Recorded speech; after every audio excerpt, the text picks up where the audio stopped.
Good af Good morning, everyone. Sorry, good afternoon. We had a little technical problem here before we start the presentation, but I think we are still on time.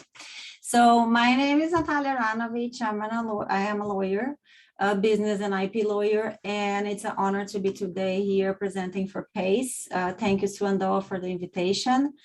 And also we have Beverly Macy, which I have an honor to introduce. She's gonna talk about NFTs. Beverly is a professor at UCLA. She teaches at Anderson Business School, and she's currently publishing a book. She's writing a book which is going to be published soon about NFTs. So I thought that it would be very appropriate to have this presentation to talk about copyrights, visual arts, and NFTs. And you're going to understand maybe why. So here we have a painting for Van Gogh, we have the painter, and we have an image sold through an NFT. That's the Bored Ape Yacht Club, which became very popular. I don't know if I have access to the people so they can tell me if they are in the industry. I don't know if it's the microphone is mute so I can understand a little bit of the audience. Is that possible, Swan? Yes, if you could, go ahead and put in the chat so I could just read it out in terms of what industry you're in so that we could actually cater to your industry better. Okay, so how I do that? Go ahead and present, and then when they comes in, I'll read it out to you. Okay.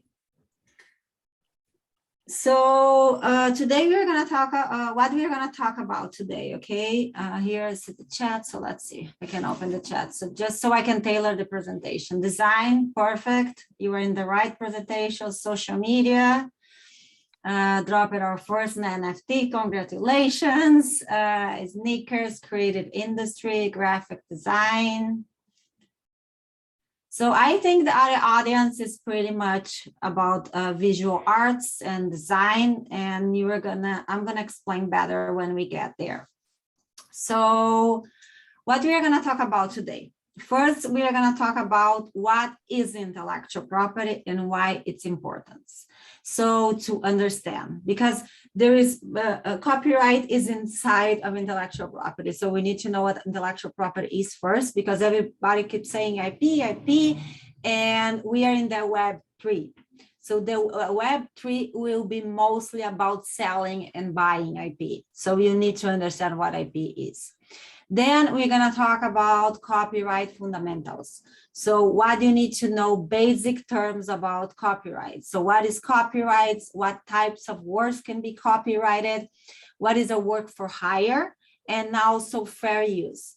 So I'm not going to get much into depth about work for hire and fair use, because this is like a topic of itself and a presentation of itself. So this will take too much time, but I'm just gonna, I just added to this presentation so you know what it is, like very basic information. And that is part of copyright. So, and after part of the copyrights are the visual arts and the works of visual arts, okay? We are gonna also get more in depth about that, but visual arts is like every image, drawings, pictures, and works of visual arts are more related to fine art, like the artists in the museum, photograph, exhibitions. After, how to protect your work through copyright. And then Beverly Macy, Professor Beverly Macy is gonna talk about NFTs. And we just came out from a 3-day immersion experience in LA. They had the NFT LA, so we are able to experience a lot of that, which was very nice. And we spoke a lot about the topic. So she's gonna present a great material for everyone. And after that, the legal implications of NFTs and visual arts. So let's go dive into. So what is intellectual property? Like people say IP, the IP. So intellectual property is a protectable legal idea created by the human mind. So this is a legal term. Okay, so when you talk about intellectual property, it means that has protection in the legal world. It's an idea, how you protect ideas. Sometimes people, business sell products, but business also sell ideas, right? and how can I protect my idea? And then also important concept is human, created by the human mind. Why? Because I only can protect ideas that were generated to the human mind.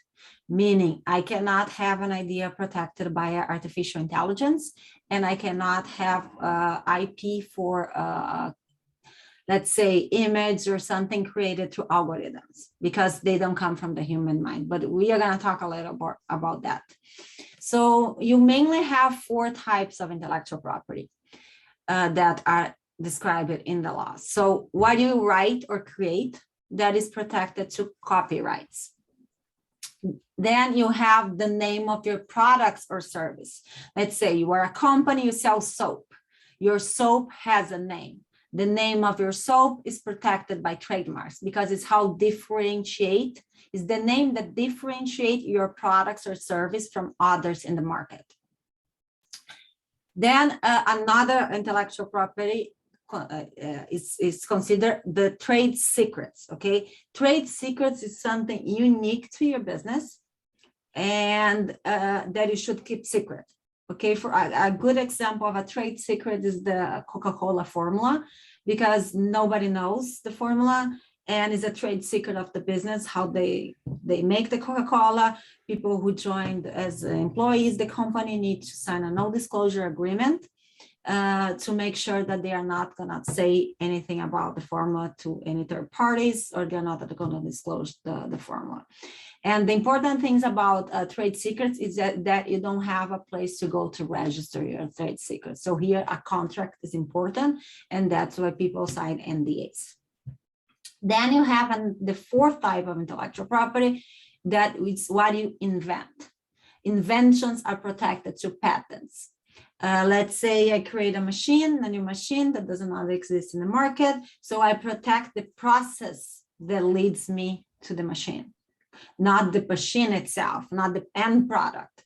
Okay, the end product, the name of the end product is going to be protected by trademarks, but the process of creation, this invention, this something new, is protected to patent.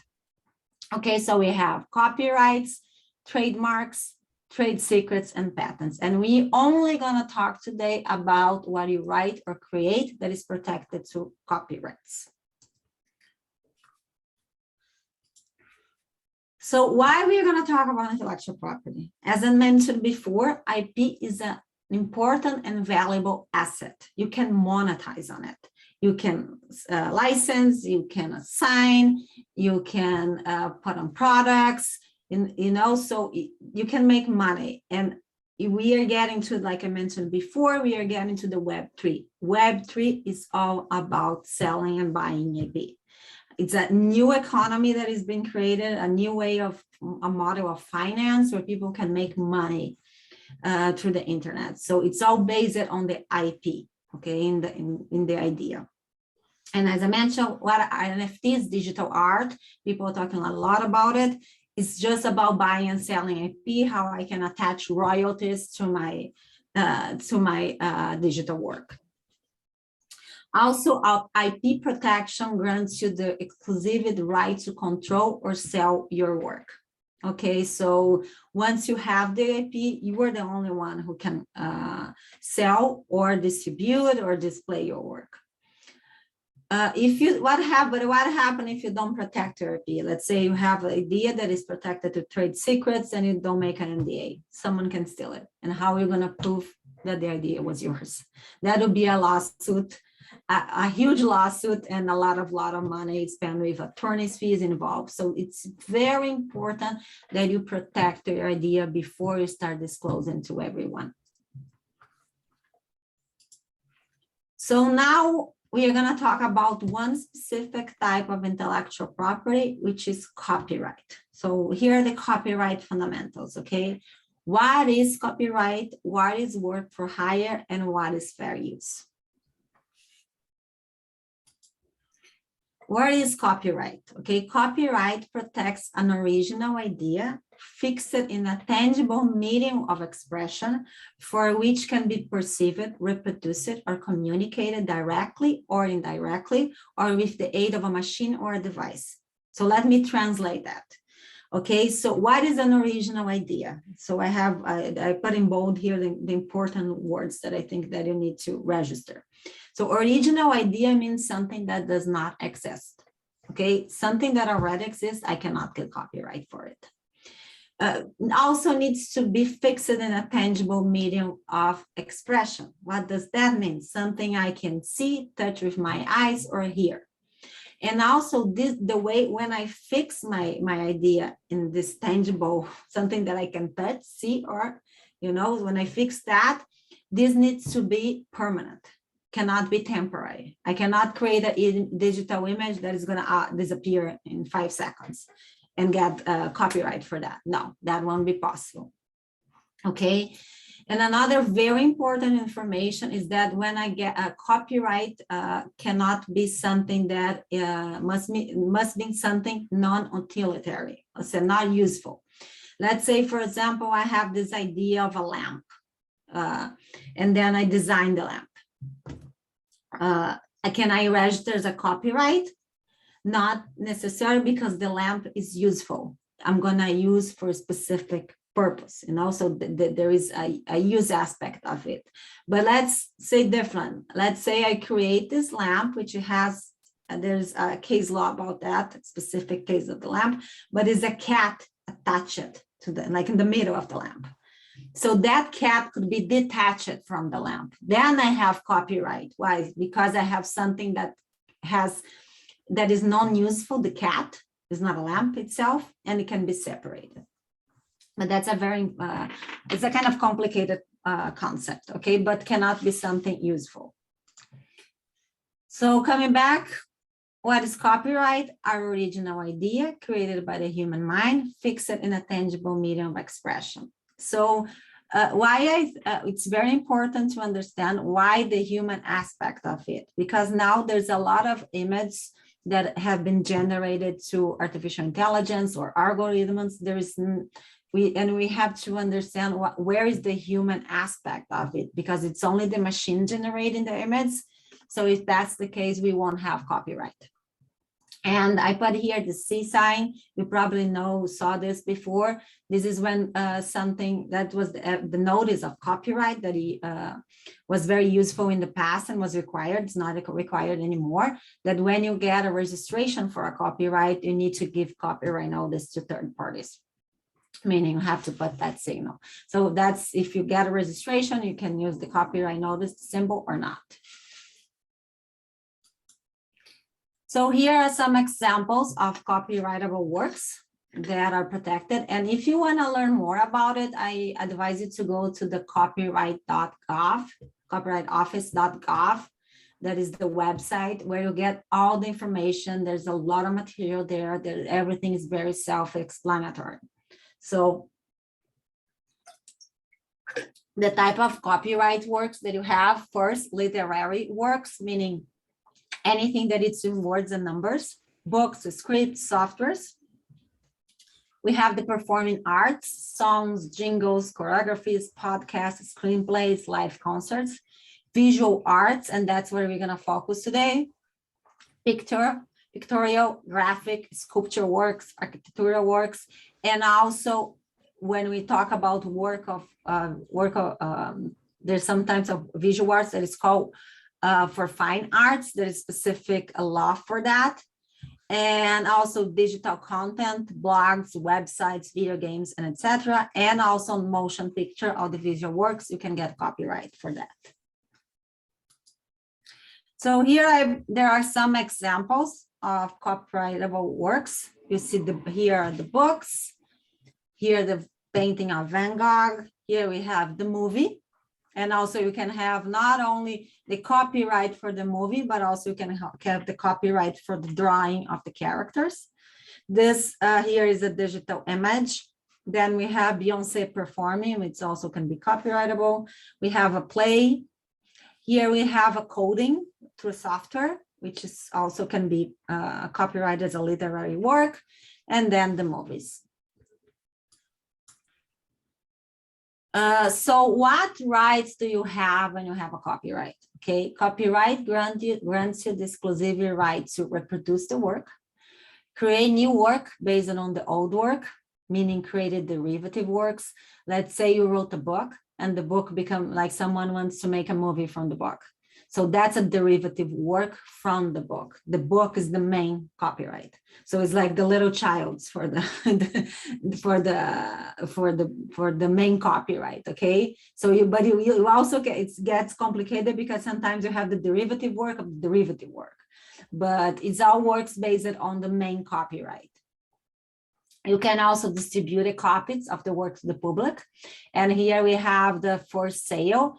Let's say it's good to explain with books, because what happened is like the author and the copyright owner has the right to sell the book first, but also the book can be resold as used books, right? So that doesn't mean they get all the proceeds from all the sales, but the first sale they have the right to. Also receive economic rights. That's mean if I own the copyright, I can license, I can assign, I can monetize on that. Publicity, perform the work, sing your song in a concert. Publicity, display the work, stream your movie. And also visual artists, they have moral rights that is under VARA. What are moral rights? Moral rights means that I can control my work, that it's saying that cannot be destroyed or cannot be altered. So even though I transfer economic rights, which mean like I'm selling, I still can keep my moral rights to the work. But that's only for visual artists, like fine, not for any other type of copyright, okay?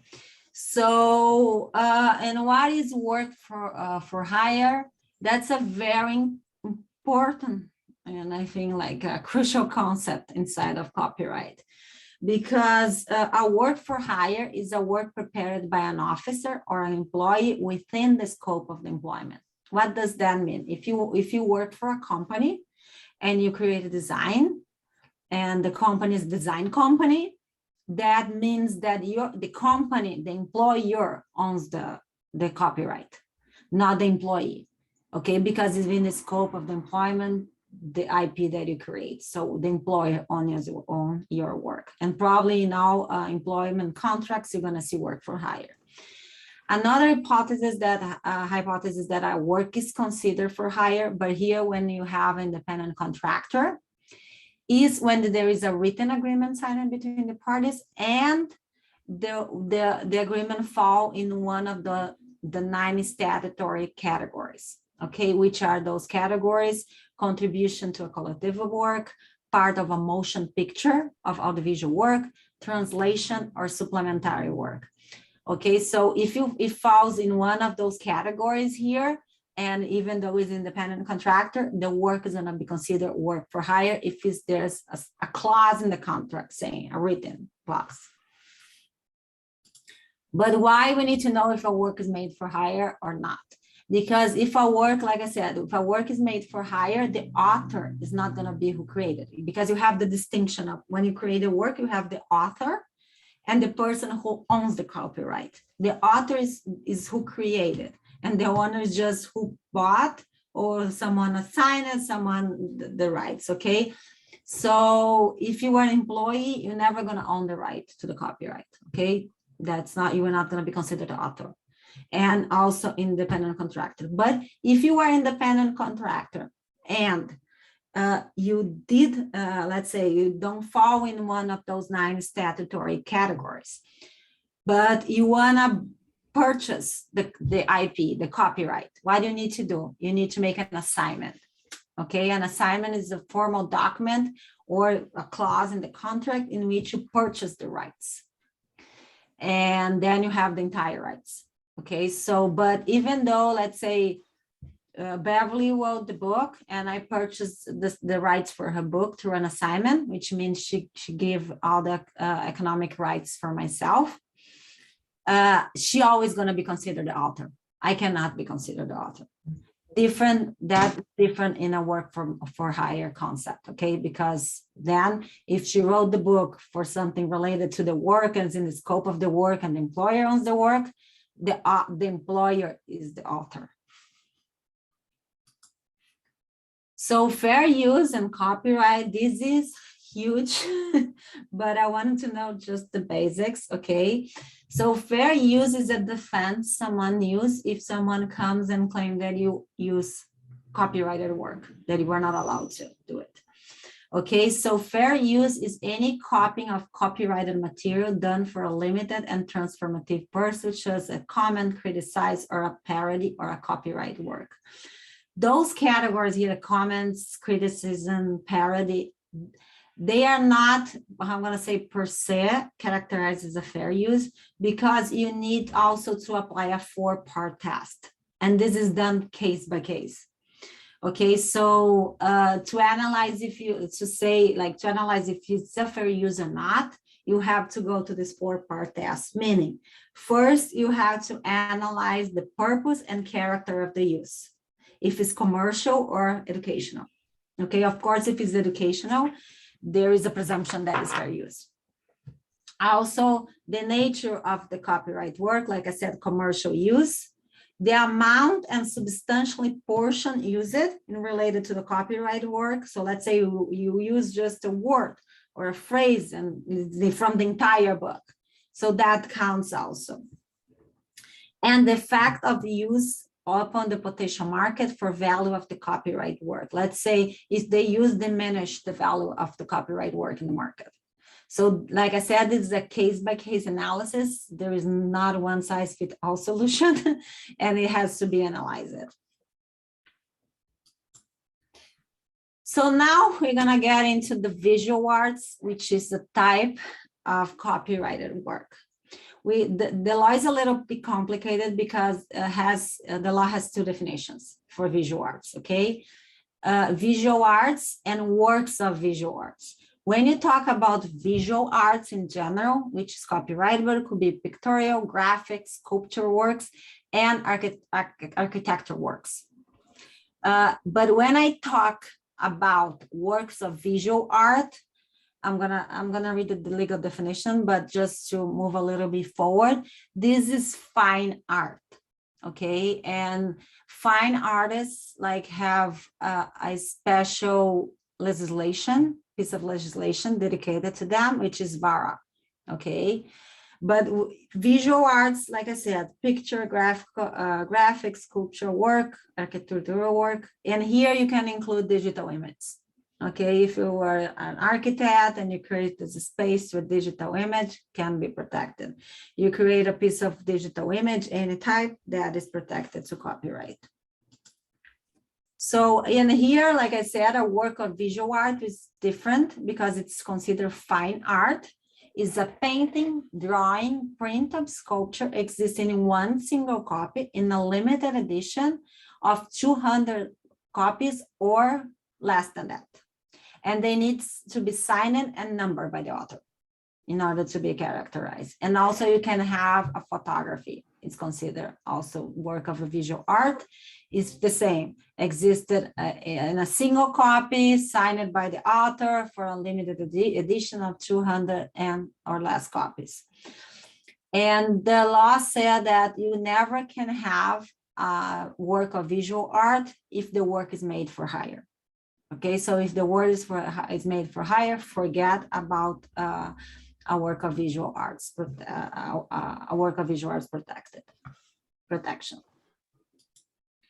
So a work of visual arts, fine arts, must be also fixed in a tangible medium of expression, a canvas, a paper, a clay, a stone, a metal, prints, collage, and digital files. So here's the works of visual arts. Like I said, fine arts, you think more of the rights related to the artist, the individual itself. So it grants VARA, which is the visual artist rights. They grants moral rights to the artist, saying that the right of attribution, saying that the work, name the work as their work, and also the integrity of the work, not destruction of the work. So that's a very became a famous case of a visual artist that paint this building in New York. and someone bought the building and someone bought the entire building and decided to paint the building and remove all the digital the art, and the artist too, the developer, saying that that was destruction of their work and they couldn't have done that. And it was granted 6.5 million to the author of the work because of destruction of the work, based also on the moral rights. And what is a work of visual art? A work of visual arts will be registered with the copyright if. So that's very important, because remember we spoke about visual arts in general, which could be digital images, anything, and we have a work of visual art. Let's say here we have fine digital art, okay? And when the Copyright Office and when the law will grant protection for this work. First, if it's original, there is nothing similar. And here, very important, was created by the human mind. Okay, it needs to have a human as an author.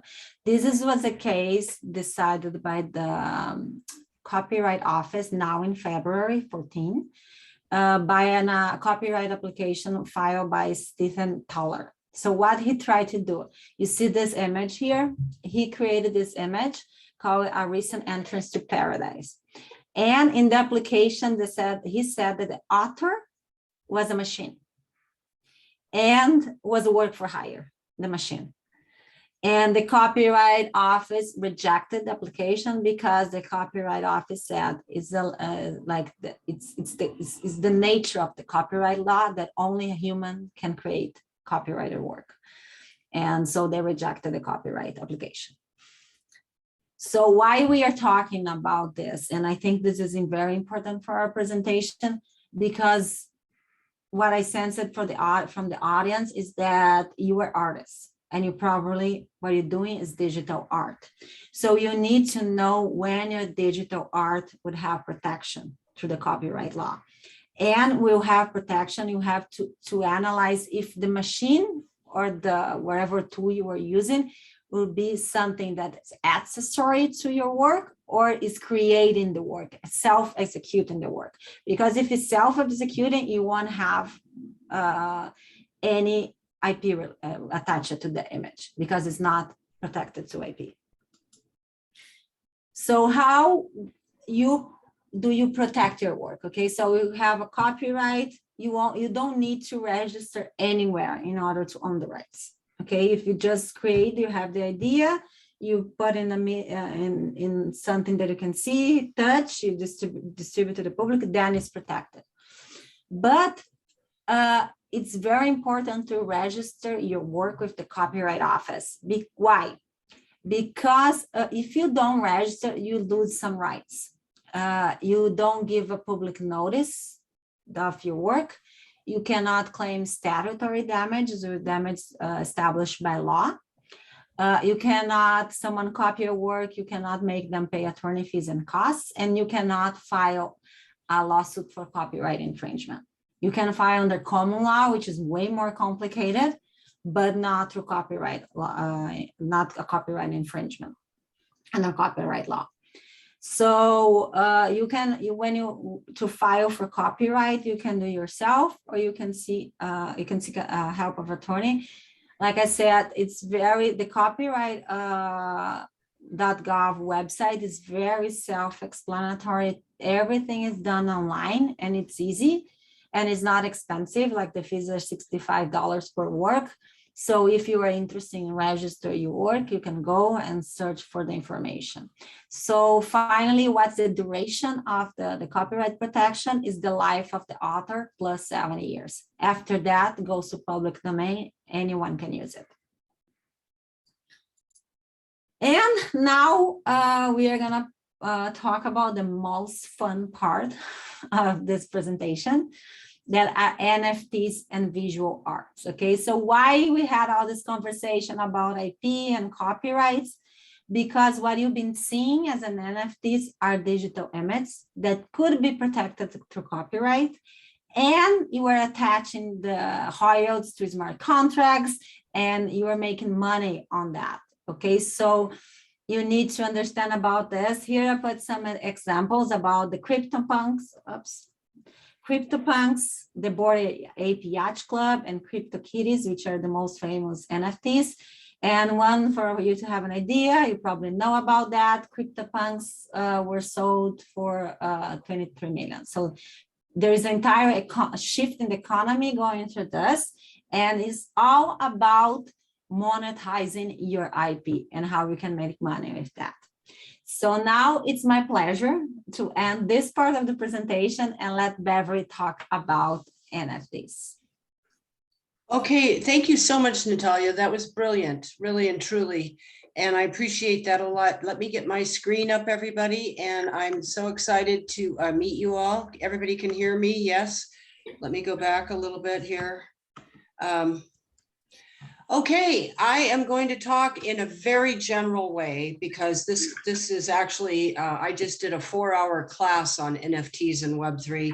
So this is very, very detailed, as is copyright, but I will give us an overview. And I don't know, I can't see the chat, but I would love to know how many people are familiar with NFTs or not.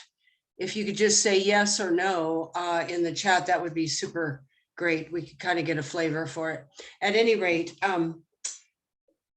what is going on with Web3 and NFTs? So in March of last year, a sea change occurred in terms of art and money and access and delivery. And that was a piece of digital art by an artist nicknamed Beeple that was auctioned at Christie's auction house in London for $69 million. This is not tangible art. You can't hold it, although actually later on he made it so that you can. But at the time, this is basically a giant JPEG. And the whole world woke up. The art world woke up, the digital world woke up. Everybody kind of came to attention and said, what? What is going on? First of all, what is an NFT? Secondly, why would somebody pay for a JPEG? Third, $69 million, seriously? Wow. So I want to back up a little bit and kind of talk about how we got to this place of NFTs and Web3. Way back in the dark ages, in the late 90s and the early 2000s was the beginning of Web 1, what we are now referring to as Web 1. And this was basically the information economy. It was taking newspapers and magazines and making them digital. And most of you are very young, but some of you might be a little bit older, and you might remember the screeching sound of your parents' modem trying to connect to the World Wide Web. AOL, America Online, was one of the biggest ways people connected into the web. And it was the early era of web portals like Yahoo and Microsoft. Netscape was the very first browser. And this was a big deal. What came right after this, before we get to Web 2, is search.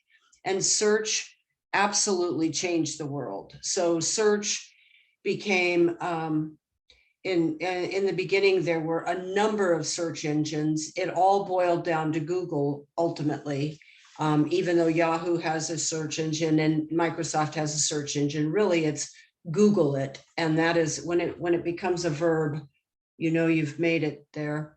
So that was Web 1. Web 2 is where we are today, where everybody is today. And this is called the platform economy. And the platform economy includes apps. It includes the iPhone, the advent of the iPhone. The iPhone was introduced in 2006, which is fairly recent in technology years, if you think about it. And right after YouTube. So the whole concept of user-generated content was born in the platform economy. And the idea that, hey, I don't need a publisher if I want to write a blog or publish my photos or anything. I can do anything. I can publish even my own books. We can shop online. We can do all these things that we weren't able to do before. The trade-off that we gave was that we gave all of our information to these platforms. So yes, Facebook has access to billions of people, but I have to give them all of my information in order to sign up. And that data in the beginning, that seemed like a fair exchange. I'll give Uber and TikTok and Snapchat and Instagram and Twitter and Facebook my data, and I'll get to do all these cool things. Like if I'm a marketer, I can do pretty inexpensive marketing and social media marketing. I wrote a book on social media marketing in 2010. It's called The Power of Real-Time Social Media Marketing, and it was pretty exciting and pretty fun. But it turned on us, and data became weaponized, and your data became weaponized. And the data we freely gave to all these platforms is now being used against us in the form of pretty sophisticated manipulation, whether it's in marketing or in politics or in all kinds of things. And we saw the dark side. We've seen the dark side of the information universe kind of arise. Now, it's not all dark, and lots of people are going to continue to use Facebook and Instagram and all these other tools. But the fact of the matter is, when we talk about algorithms and things like that, you know, if you've ever thought that, is my phone listening to me? You can mention something to your friends at lunch, and then lo and behold, you have the ads on the phone. The answer is yes. It's not actually listening to you. What it's doing is something called predictive analytics. And based on everything you've done before, it knows what you're going to want. And it's a little bit freaky for some people. Okay. And the other thing is, I give, hey, I put a beautiful photograph out on Instagram. I'm not getting paid for that. Everybody can copy it. Anybody can copy it. It can get 1,000 million copies. As a matter of fact, the more followers I get, the better. That's fantastic. But people are starting to say, hey, wait a minute. Why am I giving this away? This is my art. This is what I create. This is something that is copyrightable. This should be valuable. So welcome to Web3, which is now being called the ownership economy. So we had the information economy, the platform economy, and now the ownership economy. And the idea here, I like to say, owning your own IP is so Web3. So the idea now is, I'm a photographer, an artist, an author, a musician, a creator of any type. And there are now vehicles by which I can monetize my own work. And I don't need the great big tech giant to take all my data, use it against me, and take, or potentially use it against me. Not always, by the way. Sometimes there's a lot of convenience in Web 2 also. So it's great when you can just plug into Uber, boom, boom, boom, and the car shows up. So there is a lot of convenience. At any rate, that's where we are, is in the ownership economy. So what is an NFT? I am not going to talk about the difference between fungible and non-fungible, but let's just say this. The NFT is a non-fungible token that represents a certificate of ownership and authenticity for a digital asset, and also includes permissions connected to that asset via a smart contract. The NFT resides on a blockchain and is immutable. Now, in a classroom setting, I would walk us through what blockchain is, but for those of you who don't know, it's a different kind of engine underneath all the data. Right now, all the data is sitting on what we call centralized data, like everything's in the cloud. Blockchain is considered decentralized. And when something is logged into the blockchain, it's there forever. So if I buy Beeple, other people can make a copy of it, but I'm the owner. It's like if you went to the Louvre, lots of people can take a picture of the Mona Lisa, but you don't own the Mona Lisa just because you took a picture of it.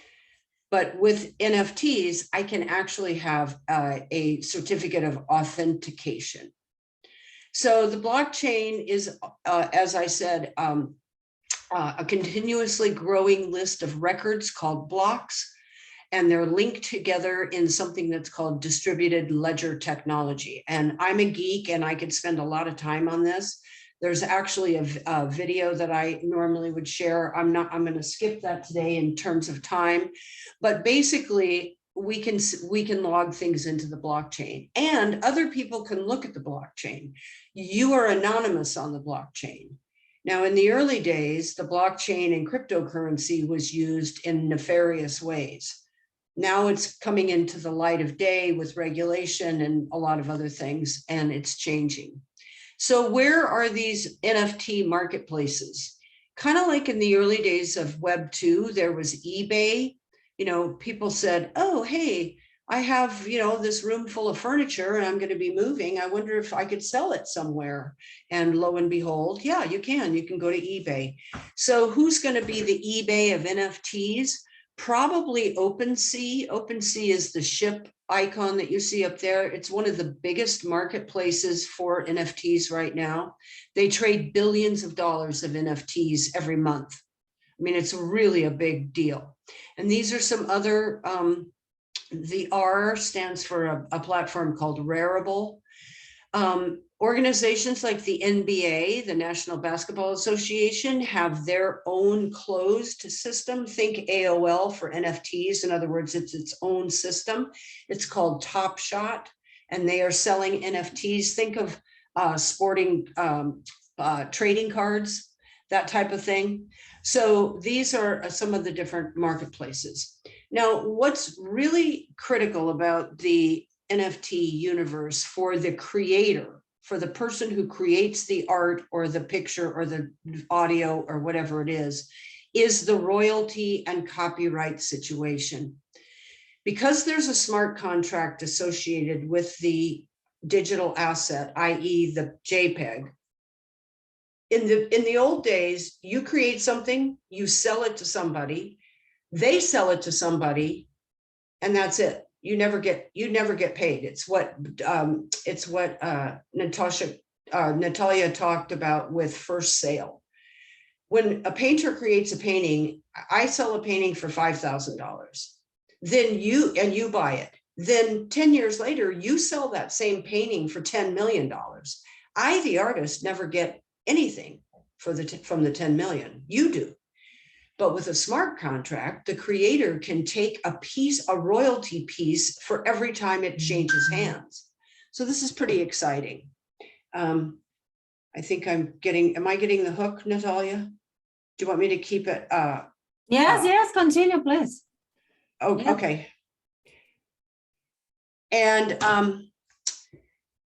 so this is something new. And one of the things we talk about in the NFT universe is, as Natalia mentioned, copyright means all rights are protected, restricted rights. In the NFT space, there's a really interesting phenomenon happening where the IP rights are open, and I'm going to get to that in just a minute. In the metaverse, which is kind of the Web3 universe, in the metaverse, there is a land rush occurring. And when I say metaverse, there's the Facebook version of metaverse, but there are other metaverses. If any of you have children who play Roblox, Roblox is the metaverse. It's a kid's game, and it is totally metaverse. They're buying that you can get a job in Roblox, you can make your bed, you can buy clothes, you can do all kinds of different things. You and your friends, you can go to concerts, you can do all sorts of stuff. And there's other platforms. Sandbox is one, Decentraland is another one. But there is actually land purchases occurring, and there's real estate being bought and sold in the metaverse. So this is a new phenomenon as well. It's just happened in the last few months. In addition to the one-off kind of sales of, I have art, I put it on OpenSea, people bid on it, and it gets sold. And I get to keep the rights. And by the way, I get to continue to keep the rights. Or I can go into the metaverse and buy and sell land. The third thing is membership communities. Natalia mentioned the Bored Ape Yacht Club. If you haven't heard of that, Google it. It's fascinating. Why is it so fascinating? I'll talk about that in a minute. Paris Hilton launched her Paris Universe. She has a whole thing. Lots and lots of people are getting into this. I could have a ton of examples, and I'm happy to talk about more. But let's take the Bored Ape ecosystem, just because it's one that so many people are talking about. And this relates to the IP rights. So the Bored Ape NFT ecosystem, I believe there's 7,777 or 8,888. I can't remember. Natalia, maybe you could search how many Bored Apes are out there. But anyway, they're all numbered. And when you buy them, you actually get the rights to all the IP rights go to the owner who buys it. So there is a Bored Ape number 1798 that was bought for $1,400. It's now worth millions and millions of dollars. The Bored Ape was named Jenkins, the valet. And 7 months later, Jenkins has a Hollywood agent, a fan club, and they are writing a book and building a cartoon and developing merchandise. So this is a really, really fascinating phenomenon. And I'm writing about this in my book, about how this is kind of happening in the metaverse and in the NFT universe. So this is hopefully a taste of what is out there in the NFT world. You can reach me at beverlymacy@gmail. I'm happy to talk to anybody about all of this. Again, this is a very abbreviated picture of NFTs because of time, but I wanted to give everybody a flavor for what's out there. And I think we're going to take questions, correct? Now I have one more part here. Okay, there you go. Yes, thank you. Thank you very much, Beverly, for the explanation. So now just going back a little bit about after everything that Beverly told us. I just wanna say a few words about the legal implications of it. Okay, so as Beverly said, NFT is a digital token that proves ownership of a unique digital or physical asset that you purchase online. Okay, so she said everything here. So what is this? It's just people sometimes confuse the NFT with the digital image itself, and those are different things. Okay. The NFT is how you prove the ownership of your digital image. The digital image can be protected if it fulfills all the criteria of the Copyright Act, could be protected as copyright. Okay, so that's why you purchase an NFT, you attach a smart contract related to it, where every sale could be paying royalties. And another important thing is that if you want to buy and sell NFTs, which I said is like actually you buy and selling the digital asset, okay? But the NFT represents that sale, and you need a wallet, okay? A digital wallet that could be a centralized one or not centralized wallet, and that's a little difference that we have. You get the digital currency to make the purchase. So the most popular here is the Ethereum, whereas the most of those NFTs are sold, but there are other platforms out there. As I said, the digital asset can be a digital image. And that's why I just, for those who never experienced any NFT, had the experience with the NFTs, I thought that was like a showcase of NFTs that we experienced in the event. I don't know if you're gonna be, I don't think it's gonna show the image, but I'll try to send later. So this is like the prints of the NFTs displayed in the wall, you can see physically. So NFTs are very important. Why? They reshape the way we do business. Before, we could not monetize on the web unless we are a company selling products or service. Okay, now people can monetize on their own IP. And I think that's the big thing of the NFTs. Okay, so you can purchase and sell IP, basic ideas protected in the legal world. Create a decentralized finance is a new way for people to work in finance before, or it's not before because this is still happening, in order to have access to those huge investments opportunities, like millions and millions, you need to be a accredited investor. Okay, you have to have a certain amount of money in your bank account. You had to have the expertise to be able to have access to those investments.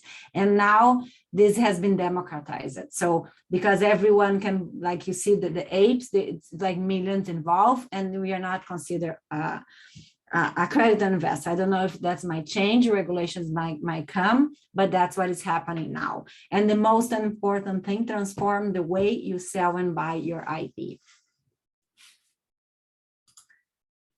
So I think Beverly already spoke about that, the smart contracts and the NFT. But what I want you to have in mind is that you sell your NFT, what you're selling mostly is your IP or your copyright. Okay. The important thing is that courts in the US have not, the courts have not yet analyzed whether a digital asset or image is sold through an NFT can be copyrighted. Why? Because remember that I explained to you the recent decision of the Copyright Office where they said that IE could not create copyright. So in the creation process, you need to be aware that who is creating the image? Is the human or the machine? Because if the machine, we cannot have copyright. Okay, so you cannot attach royalties to it. Could be something else. And he's like, if I don't have something that is copyrightable, I could be selling a product, for example. And then I won't not necessarily have copyrights, but I could have trademark. Let's say now became huge that fashion brands are launching wearables and things for you to use in metaverse, Nike launching sneakers. So that's a trademark, okay? The design could be protected in some way, but they're selling a product. So I won't have necessarily a copyright. And also, like if it's not copyrightable, which is not, if I don't have any IP protection, then could be considered only an investment, a security. And security needs to comply with the security laws. They are very restrict. The Security and Exchange Commission laws. You need to be an accredited investor. There's a lot of things. And like I like to compare a little bit of NFTs with COVID in the beginning and still now, because everybody's talking about it, but nobody knows what it really is.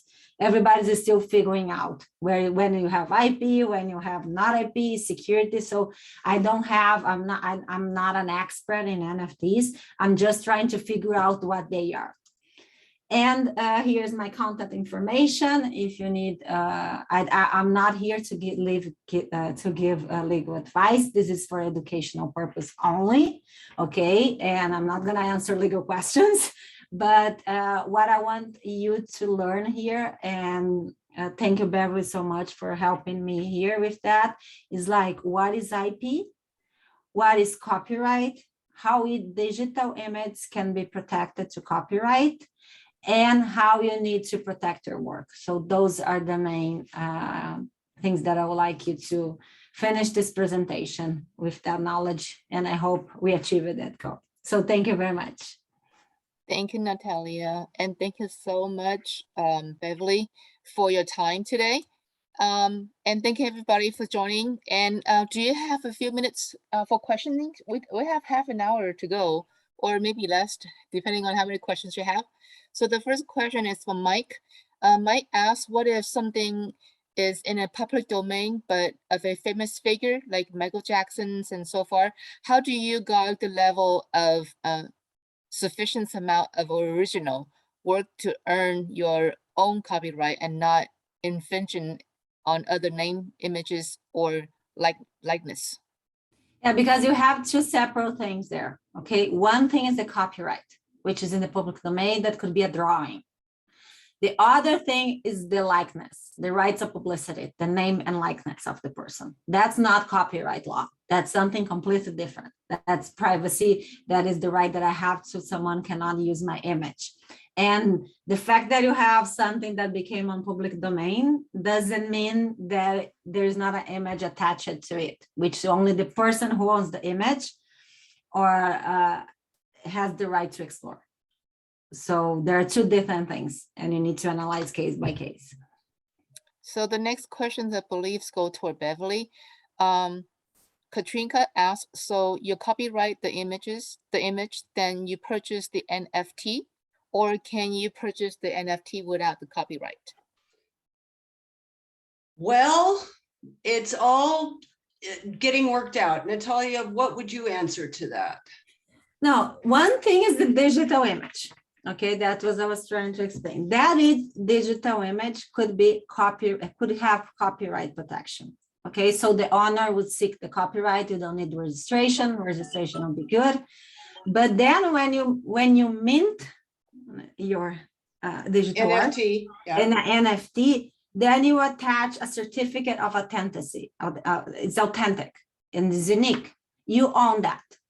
Okay, so and also someone can buy the digital image, and when someone purchases the digital image, a smart contract is be attached to it that will say the rights that the person is purchased. If it's just the right to display in the computer, if it's the right to make commercial products from with the image, so that you have to read the smart contract to understand exactly what you were purchasing. And it's a really good question, and a lot of things are getting worked out here. So people are saying things like, oh, can I just go take a JPEG picture of Michael Jackson, the example you've done before, and mint it as an NFT? Well, you can, but it's not going to be legal because the copyright, that image might be copyrighted, number one. Number two, there's the NIL, the name, image, and likeness laws around that. So, but people are doing that. They're actually just taking JPEGs and minting them. So there's a lot of, it's kind of the wild, wild west right now. So Natalia is giving us, the letter of the law. This is what the law says. I can tell you that there's a lot going on in the NFT space. It's kind of like the early days of e-commerce and stuff. There's a lot of things going on that will probably not prevail as time goes on, and there will be cases like the law case that Natalia talked about that was settled in February that will start giving guardrails for how we do this. So that would be my answer to it. It's not a straightforward answer at this time, but what you do want to think about is if you're getting into the world of NFTs, you have, maybe you're a photographer or maybe you're a digital artist and you have a body of work and you're thinking, hey, I could put my work out. Why can't I put my work out on OpenSea or wherever and see what happens? And in that case, you would want to be sure your work is protected. Your original work is protected in whether it's a trademark, whether it's a copyright, correct, Natalia? You would want to be sure you're protected. Yeah, you need to make sure that the image, you own all the rights for your image. Let's say, for example, I had a case of a client that asked me to analyze if he could mint the digital image as NFTs, and the digital image had logos of other marks, trademarks. So that's no, because then you are you're commercializing brands and you don't have the right to do that. So and it's a very gray area. We don't know what's going to happen, but let's say you just use the logo for your profile picture. You create this digital shirt with the logo. You are not actually commercializing. It's like the same thing would be wearing your own shirt with the logo on the presentation, or you put your physical image. So you need to analyze the purpose, and you need to analyze the entire image.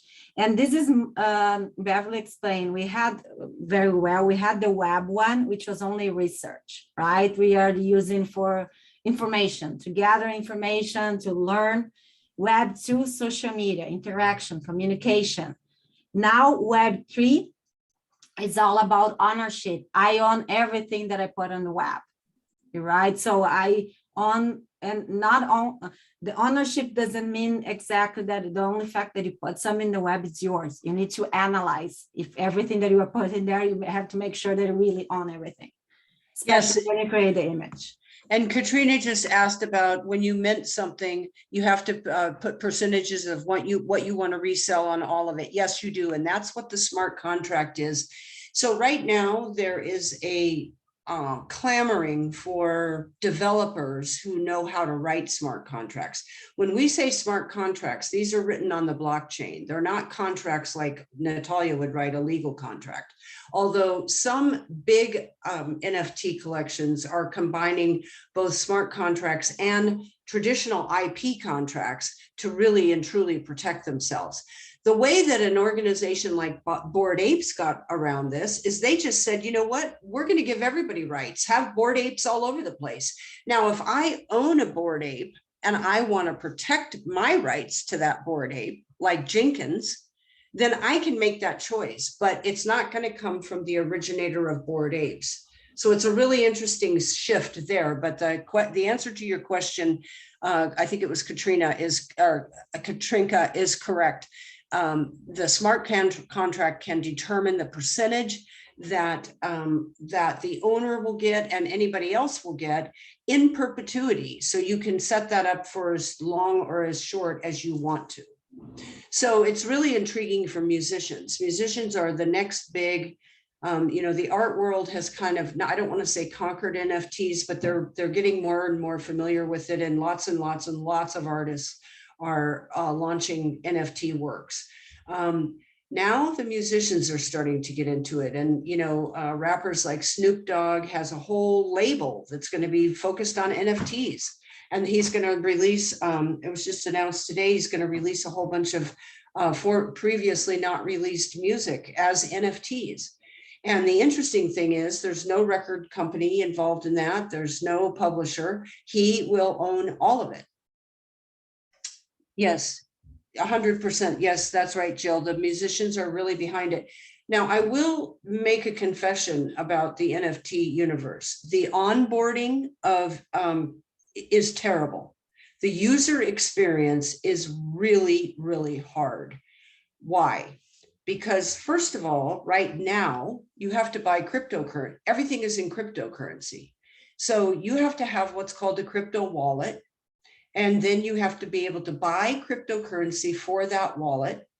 Okay. And when you bid on something, you pay something called gas fees. And those gas fees are really high. Not all blockchains have gas fees, but Ethereum right now is the big one, and they do have gas fees. And it's just clunky and awful.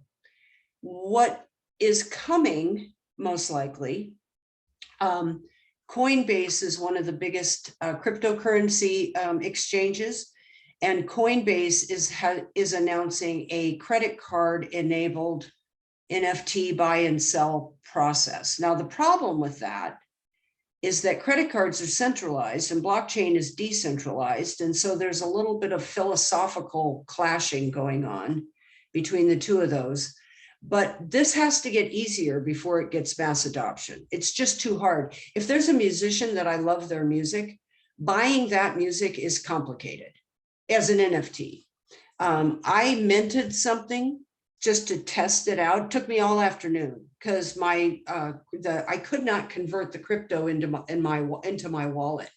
For whatever reason, it just kept kicking it out. So this is not easy yet. However, neither was the early internet. The early internet was that screeching modem sound. And if you tried to download a picture, it took 5 minutes. I can remember in 1995, it took 5 minutes to download a photograph on the web, on the World Wide Web. So that's where we are in NFTs.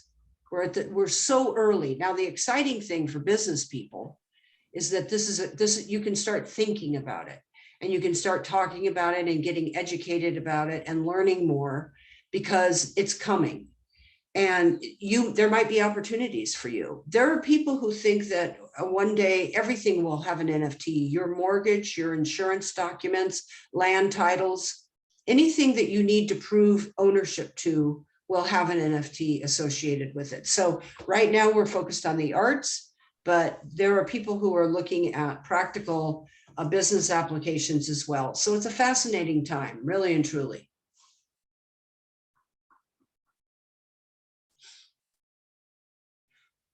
Okay, thank you, Beverly. That's great resources. Anybody have not responded? Let me see. So Claudia asks, so when we're creating characters and assets one by one and later randomly generate an NFTs with that content, can this be copyright? That's a question for Natalia. Yes, it could be copyrighted, fulfill the requirements of the law, meaning created by the human mind, original, and fixed in a tangible. So the question, Natalia, that I would have for you, the Genesis configuration, the Genesis drawing, the first drawing can be copyrighted because it's coming from the human mind. Can the 400th one be copyrighted? That's now what happened, like, yeah, each of them could be copyrighted. Okay. Okay, but the moment you sell that, let's say if you drop your NFT, okay, drop the image, minted, it's there for sale on OpenSea. Then you have to draft a smart contract, and the smart contract is like I think I never draft one, but I believe you go to checkbox. Okay, okay, you want this, I want to add royalties, I want to add, you choose what you want to add to your contract, and you can say if you are assigning your copyright or if you are licensing. If you are assigning, you are giving all the rights away when the person purchased the rights. Okay, if that happens, the person can do anything with the copyright. Okay. But if you check the box license, then you have to specify what is the purpose of the license. Can I use for commercial? Can I use for social media? Can I make merchandise it?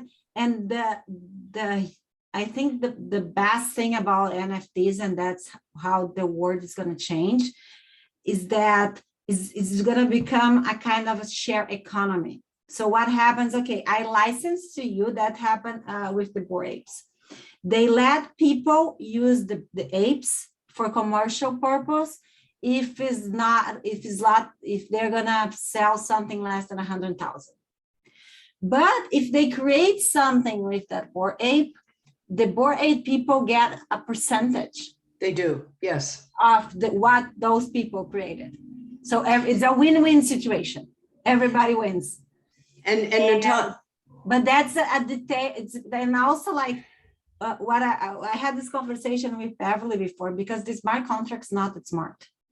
You need to understand first, talk to a lawyer to understand what can you do with your IP. And exactly you have to think what you want from that. Do you want to sell? Do you want a license? Where? Territories? There's a lot of thinking that you need to do before you launch your image on a platform for sale. So yeah, we're in a new way of looking at our at ownership, at money, at exchange. This is a combination of decentralized finance, cryptocurrency, new technology, and artist rights or creator rights. And it's very exciting, but it's a very different orientation. I do want to just say that Natalia and I were there for the announcement of Batman's 200,000 image drop of the Batman cowl, you know, the headset. Warner Brothers will make $60 million on that drop. They're going to sell the originals for about 300 a piece. Now this is $300 for a digital image. Okay. They're going to sell that for about 300 a piece, but you will then be able to sell those. It's a collectible. It's like baseball cards.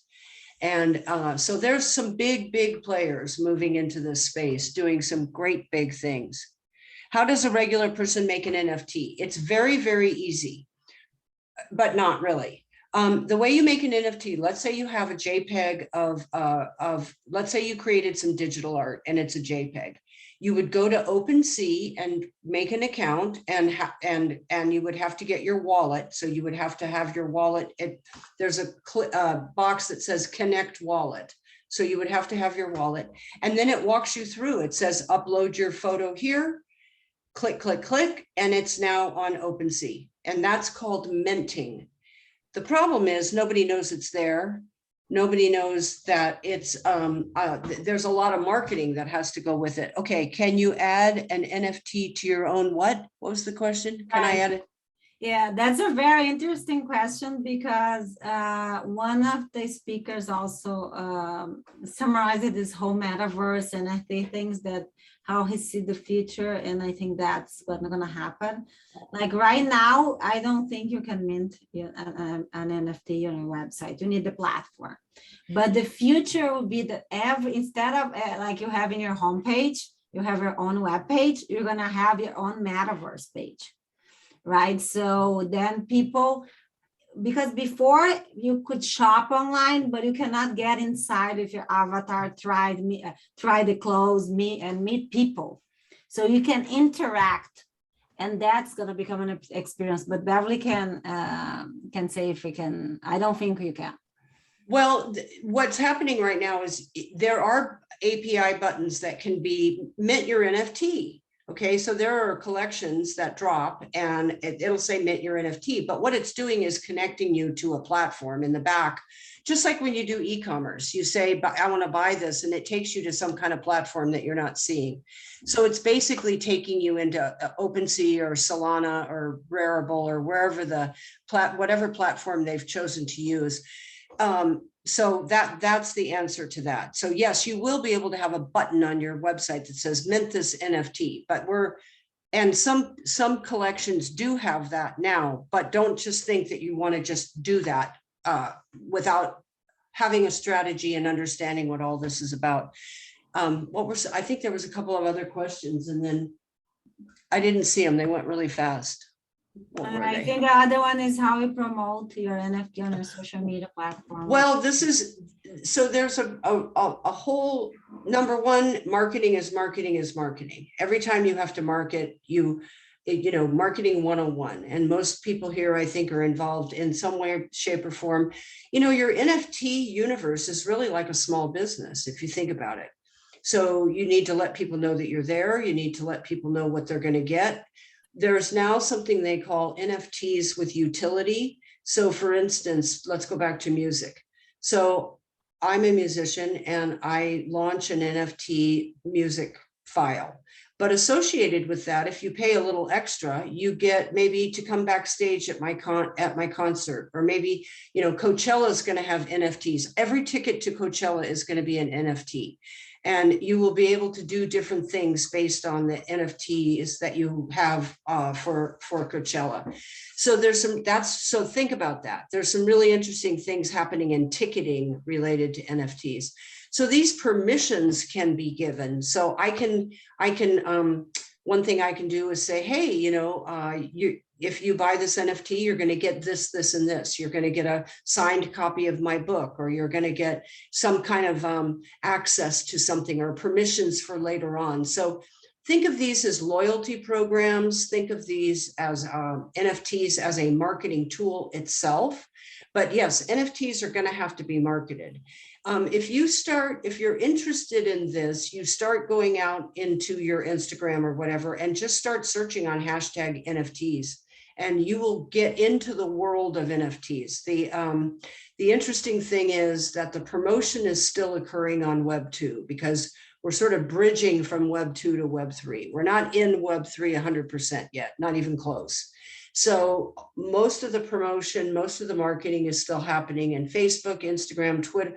Turns out Twitter is who knew that we were going to all go back to Twitter, but Twitter is a great big hub for NFT exchange, people talking about it, educating one another, talking about their collections.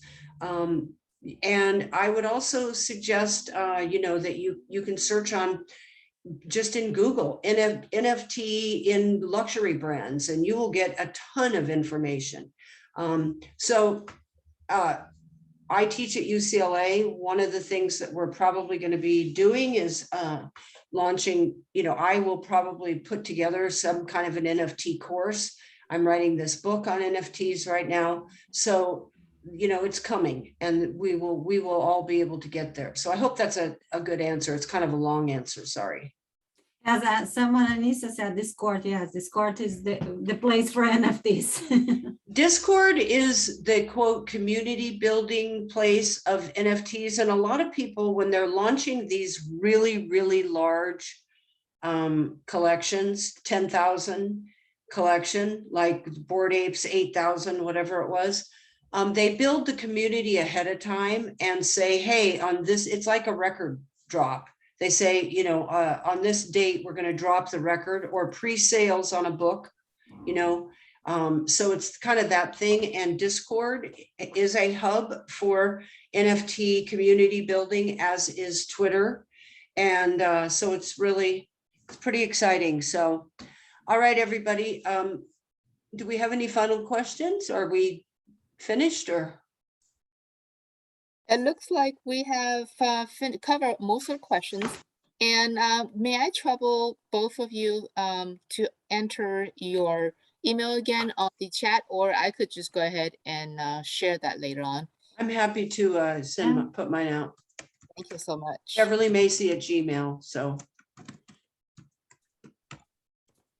And yeah, stay tuned. My book is coming out at the end of the year. I will, somebody said to me, aren't you a little late for an NFT book? And I said, no, it's so early in the market that if I published it now, it'd all be wrong at the end of the year, because it's all changing so fast. Yeah, so quickly. Yeah, but it's gonna be a great book for sure. Yeah. Thank you. Oh, thank you, Natalia. Yeah, I know that. I know you. I know it's gonna be a great book.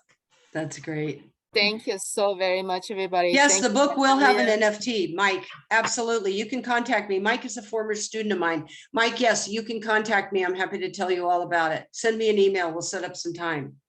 Perfect. The recording, we're going to put it up on the e-library. You feel free to go visit our website and click on the e-library register to get any recording we have over there. Thank you so much for your time. And thank you, everybody, for joining. Have a great day. Thank you so much, everybody. Tanya, Thank you, too. Natalia. Thank Bye-bye.